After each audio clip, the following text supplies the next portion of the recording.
Bueno, yo quería hacerle varias preguntas acerca de lo que ha dicho señor Sánchez Teruel.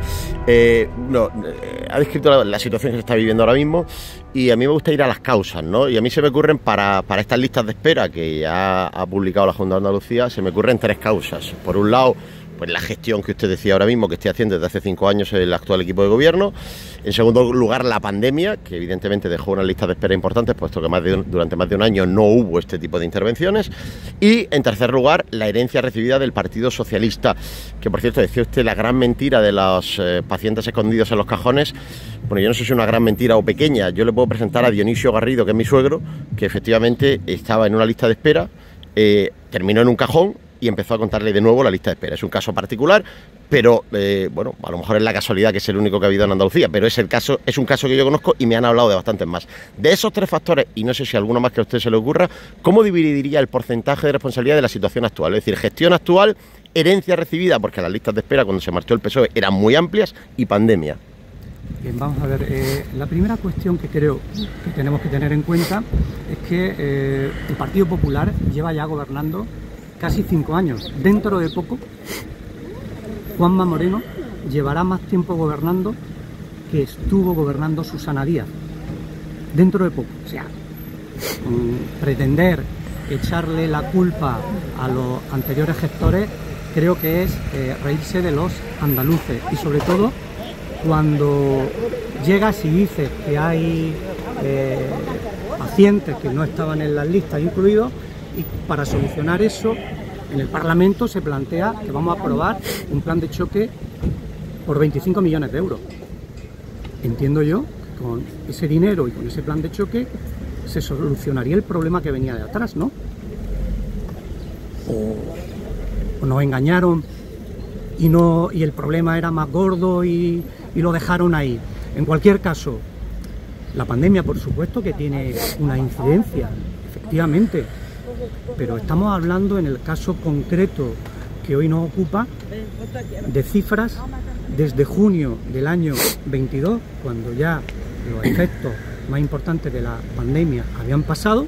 Ahí tuvimos un contador, unas cifras, y cuando la situación mejora, y sobre todo hay un dato que es, a mi juicio, para hacérselo mirar, y es que en anteriores etapas, cuando gobernaba el Partido Popular, en Madrid me refiero, las transferencias que venían para la sanidad pública no eran en positivo, eran más bien en negativo, había recortes. Yo creo que Rajoy se le conoce precisamente por los recortes que aplicó. Sin embargo, en el actual ciclo económico, con el presidente Pedro Sánchez y con los fondos que gestionó en Europa, pues las transferencias que ha recibido la Junta de Andalucía son enormes, enormes. Pídanle las cifras, pídanle las cifras. O sea, el otro día en el Parlamento, Juan Espada señalaba que frente a 11.000 millones de transferencias en la época de Mariano Rajoy, ahora la Junta recibía 34.000 millones de euros con el mismo sistema de financiación. Como le digo, 2022 ponemos el contador y tenemos una cifra, y después de un año con toda esa cantidad de dinero, resulta que tenemos muchas más. Creo que hay un problema grave de gestión, y el problema grave de gestión se lo pueden decir los profesionales, que saben que desde mayo se cortaron las continuidades. Desde mayo se dejó de invertir en los profesionales porque no sé en qué se habían gastado el presupuesto ya en el mes de mayo.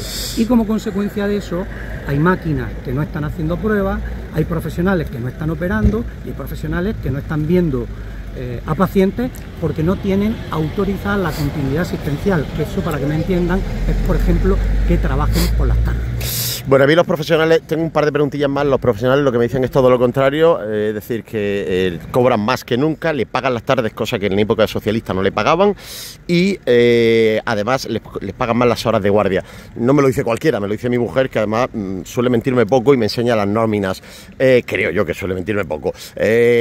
Otra cosa que quería preguntarle, el otro día Juan Antonio Lorenzo dijo, yo le preguntaba por la solución, porque aquí como nos pongamos, es evidente que lo que hay es un problema de personal, porque se invierte más en infraestructura que nunca, hay más instalaciones que nunca, y eso son números y no se pueden discutir. Hay más centros de salud, hay más hospitales, y lo que faltan son profesionales. Yo le preguntaba a Juan Antonio Lorenzo por las soluciones ante eso, y si era consciente de que en la bolsa de médicos en Andalucía hay 0 personas. En concreto, en el Centro de Salud de La Cañada, de la Unidad de Gestión Clínica Almería Periferia, se han incorporado 3 médicos en estos 2 meses, provenientes de otras comunidades autónomas, por lo tanto está habiendo un efecto retorno, puesto que se han aumentado las nóminas. Pero ante esto, ante la falta de profesionales, Juan Antonio Lorenzo me decía, pues en la sanidad privada no faltan. Claro, supongo que está mal informado Juan Antonio Lorenzo, porque en la sanidad privada faltan profesionales, pero es que además la mitad de la plantilla de la sanidad privada son médicos de la sanidad pública que trabajan por las tardes, y además de la otra mitad hay un porcentaje alto de extranjeros. Ante la falta de médicos, y también me decía que no dejan de construirse hospitales privados. En los últimos años, 0 en Almería. Ante la falta de profesionales médicos, ¿cuál es la solución que proponen? Vuelvo a decir, todo lo que yo les traslado, yo no dudo de que usted habla con su esposa. Y con algunos más, ¿eh?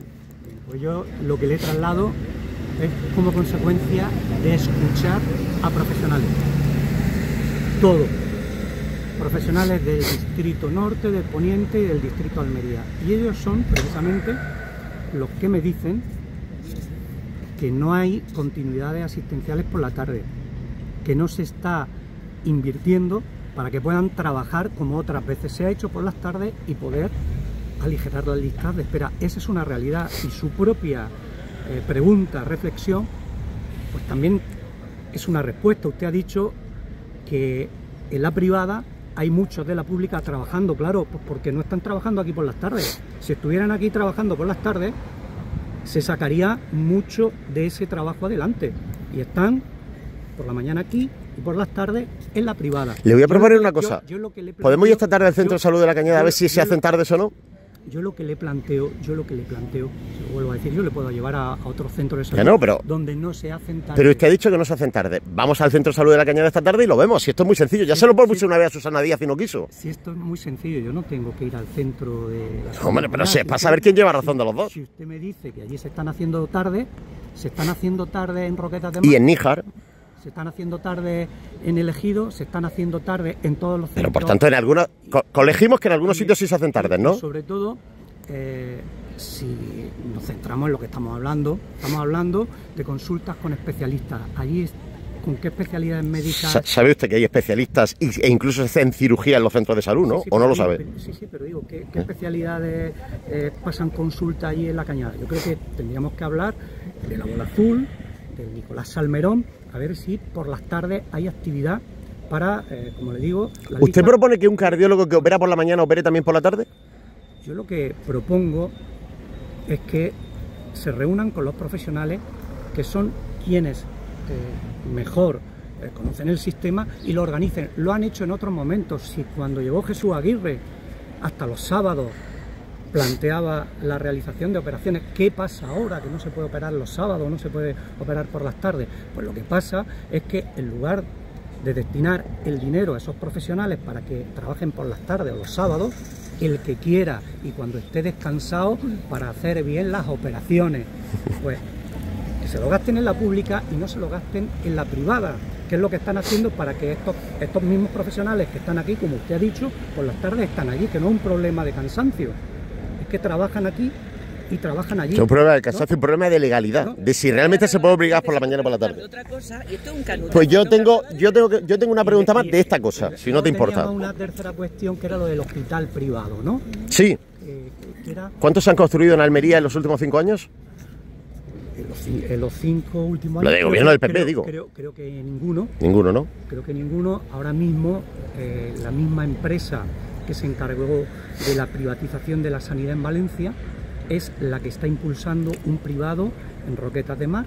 Sí, pero es que Juan Antonio Lorenzo dijo que no paran de construirse. Es que yo no conozco ningún caso, 0. Le vuelvo a decir que esa empresa, la misma que se encargó de las privatizaciones en Valencia, ha aterrizado en Almería, en Roquetas de Mar. Se ha abierto un concurso público. Sí, ha solicitado, ha sido la empresa la que lo ha pedido, ha solicitado una parcela, se ha abierto un concurso público y en la documentación que ha presentado la empresa le puedo decir que hay datos que ponen de manifiesto casi que conoce mejor el sistema sanitario público andaluz que todos nosotros. Por ejemplo, dice que ese es un hospital que tiene como único objetivo o negocio el concierto con la Junta de Andalucía, que aquí en Almería todavía se pueden concertar en torno a 20-40 millones de euros al año. ¿Quién inventó en Andalucía el concierto público con la privada? Le vuelvo a decir... Es una pregunta muy clara. Yo creo que se responde con una palabra. Yo creo que el concierto con hospitales o con servicios privados es algo que existe. La actividad privada genera esos centros y si la situación de los servicios públicos en un determinado momento requiere que te apoye, para eso están, y eso evidentemente nosotros... ¿Pero podría decirme quién lo inventó en Andalucía? El concierto, en la época en la que nosotros estuvimos, sí, no tengo ningún problema en decirle, nosotros concertamos, claro... Lo inventó el PSOE. Pero en ningún caso hicimos lo que está haciendo el Partido Popular, que es colapsar los servicios públicos sanitarios, aburriendo a la gente, colapsando a los profesionales para que hagan negocio esos servicios privados de... Pero lo inventó el PSOE, ¿no? Vale. Bueno, durante algunos meses hemos estado preguntando la opinión de los representantes del Partido Socialista sobre la amnistía y en general lo que hemos recibido es que no se podía opinar de algo que todavía no estaba o que no estaba o que no iba a estar. Y sí que hemos conocido la opinión de muchos representantes del PSOE en otros momentos, incluido de usted, al respecto de que la amnistía no era algo que tuviera un encaje en el ordenamiento constitucional. Usted ha dado a entender muchas veces, o ha dicho de una manera o de otra, que la amnistía no era una cosa constitucional. ¿Cómo podría explicar el cambio de opinión suyo y de todo representante socialista que hasta hace 6 meses le preguntaban por esto, que antes decían que no era constitucional y ahora que sí? En primer lugar, no recuerdo haberme pronunciado nunca sobre la amnistía, con lo cual lo que usted dice que yo he dicho, le digo que no. Lo buscaremos. Que miente. Entre otras cosas porque no era un tema que estaba en la agenda política, no era un tema que estaba en la agenda política de los últimos años. Ahora efectivamente es un tema que está en la agenda política y mi opinión personal es que creo que tiene un encaje perfectamente constitucional, que es una opción política tan defendible como otra, como la contraria, que es una opción política en donde se apuesta por el acuerdo, por el diálogo, por el borrón y cuenta nueva, por el pasar página, como puente hacia una nueva situación en la sociedad española de cordialidad, de diálogo, de entendimiento, en donde todos los territorios se sientan a gusto dentro de la España que tenemos y de la España que queremos. Y yo creo que eso es posible, que eso es lo que se persigue con este proyecto de ley, y el tiempo, sin duda, dará y quitará razones. En el fondo de todo el movimiento que no está de acuerdo, le diría que lo que hay es una no aceptación del resultado electoral. Da igual la amnistía o lo que sea, lo que ocurre es que a la derecha, y es normal, no le gusta que gobierne la izquierda. Pensaban que lo tenían hecho y ha resultado que no. Nos recolocamos. De todas maneras, se lo voy a preguntar de otra manera y ya prometo que me voy. Usted dice que no ha dicho eso, pero no sé si habrá escuchado a Pedro Sánchez decir que la amnistía no era constitucional, pues hace 3 meses. ¿Lo ha escuchado usted y qué piensa de ese cambio de opinión? Yo lo que entiendo en relación con las declaraciones que hacemos los representantes públicos es que todo lo que decimos hay que analizarlo en un contexto. Evidentemente, como le he dicho, la amnistía no era un tema que estuviese en la agenda política en otro momento. Pero Pedro Sánchez se lo preguntaron directamente, dijo que no era constitucional. Yo entiendo que Pedro Sánchez, cuando le preguntan, y al resto de ministros o personas que le hayan podido preguntar por este tema en otros momentos, lo que expresan, ni más ni menos con esas palabras, es que no es un tema que que se tiene en la agenda y que no se tiene planteado llevarlo a efecto porque no se dan circunstancias como para explorar ese camino. Ahora, después del resultado electoral, evidentemente es un tema que se pone encima de la mesa y es un tema que se aborda y que entra de lleno en la agenda política. Yo entiendo que un tema goloso como para que la derecha, frustrada por no estar en el gobierno de España, pues no analice, no reflexione por qué no ha conseguido los diputados como para estar en el gobierno de España y trate de culpar al otro de sus males cuando sus males son suyos, y tiene que pensar en cuáles son las razones por las cuales Feijóo no es el presidente del gobierno de España. Y la culpa no es de Pedro Sánchez ni de la amnistía, la culpa es de que los españoles han votado y han dicho: señores, entiéndanse, hablen, dialoguen. Y el Partido Popular no puede dialogar con nadie, excepto con Vox. Y no puede dialogar con nadie porque se ha tirado años machacando, maltratando y atacando a gente con la que ahora los españoles le dicen: siéntese y acuerde. Y claro, lógicamente lo que recibe son portazos, lo mismo que usted haría con cualquier persona que no le trata con respeto, con la cordialidad. Yo jamás me sentaría con gente que ha matado y que ha asesinado, y menos a gente del PSOE. Pero muchísimas gracias. Yo creo que jamás me sentaría con gente asesina. Que nadie se ha sentado. Otegui. Nadie se ha sentado. Otegui y Merche Izpurúa. Con esas personas. Condenada. Le vuelvo a decir, si estamos hablando de partidos que le hemos pedido todos, que dejen las armas y que trabajen en las instituciones, ahora que llegan a las instituciones. Yo no me sentaría, usted ha dicho usted, pues yo no me sentaría con ellos, lo siento. Todo el que... Yo me sentaría con Vox, que no ha asesinado a nadie.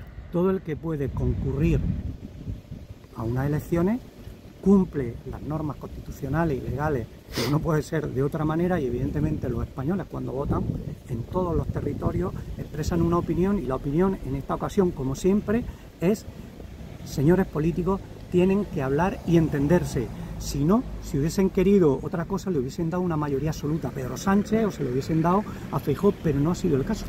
Muchísimas gracias por la paciencia y por las respuestas. Muy bien, un placer.